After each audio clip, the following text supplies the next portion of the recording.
Hello बच्चों, let's see the question. The equation of the circle C1 is x square plus y square equals to 4. फिर दे रहा है the locus of intersection of orthogonal tangents to the circle is C2.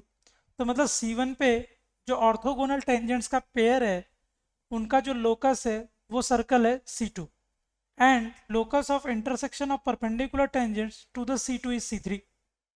Then हमें बताना है कि कौन सा ऑप्शन करेक्ट होगा. तो इसका एक के कंसेप्ट है, उसको हम ध्यान में रखेंगे. के कंसेप्ट क्या है हमारा? Intersection of orthogonal tangents basically locus of intersection of orthogonal tangents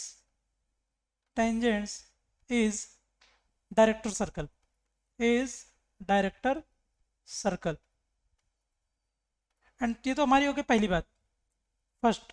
second क्या है कि अभी हमें पता है ऑर्थोगोनल टेंजेंट्स का जो इंटरसेक्शन का लोकस आता है वो होता है डायरेक्टर सर्कल. एंड हमारे पास तो हमें डायरेक्टर सर्कल मिलेगा कैसे? डायरेक्टर सर्कल निकालने के लिए हम क्या करेंगे? Director circle of a circle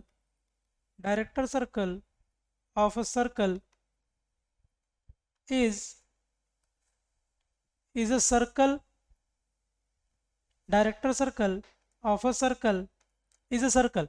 मतलब डायरेक्टर सर्कल का जो सर्कल का जो डायरेक्टर सर्कल होता है, सर्कल का जो भी डायरेक्टर सर्कल होता है is a circle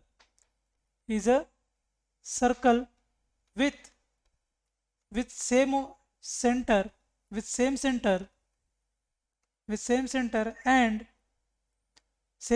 and radius equals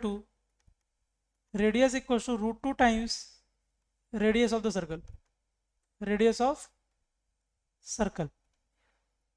तो ये होता है, ये इसका के कंसेप्ट है जो हमें ध्यान में रखना है. तो देयरफॉर C2 क्या हो जाएगा? C2 की इक्वेशन क्या हो जाएगी? X square plus y square equal to, क्योंकि उसका सेंटर सेम होगा तो C2 मेरा कैसा दिखेगा? X square plus y square. यहाँ पे जो पुराना सर्कल है उसका रेडियस क्या दे रखा है? R दे रखा है 2. इसका रेडियस क्या है? 2. तो इसका रेडियस क्या हो जाएगा? 2√2. तो ये आ जाएगा 2√2 का स्क्वायर.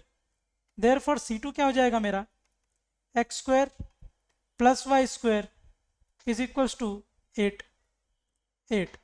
एंड C3 क्या हो जाएगा मेरा? C3 आ जाएगा x square plus y square.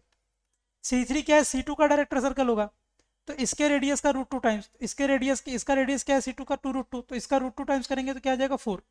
तो वो आ जाएगा 4 का square which implies x square plus y square is equal to 16. X square plus y square is equal to 16. तो इसका मतलब C3 क्या है? सर्कल है. That is the correct option. B option दे रखा है the area enclose by C3 is 8 pi. तो C3 का रेडियस जो दे रखा है वो क्या है? C3 का रेडियस है 4. तो इसका एरिया क्या हो जाएगा? C3 का area of circle C3 is pi r square, मतलब 16 पाई आएगा वो. उसका एरिया क्या जाएगा? 16 पाई. तो ऑप्शन बी इनकरेक्ट हो गया. C2 and C3 are circles with same centre. Correct है, दोनों का सेंटर 0,0 ये. And option D none of this. तो मेरे ऑप्शंस कौन कौन से करेक्ट हो गए? Option A and option C are the correct options. I hope you understood it well. Best of luck.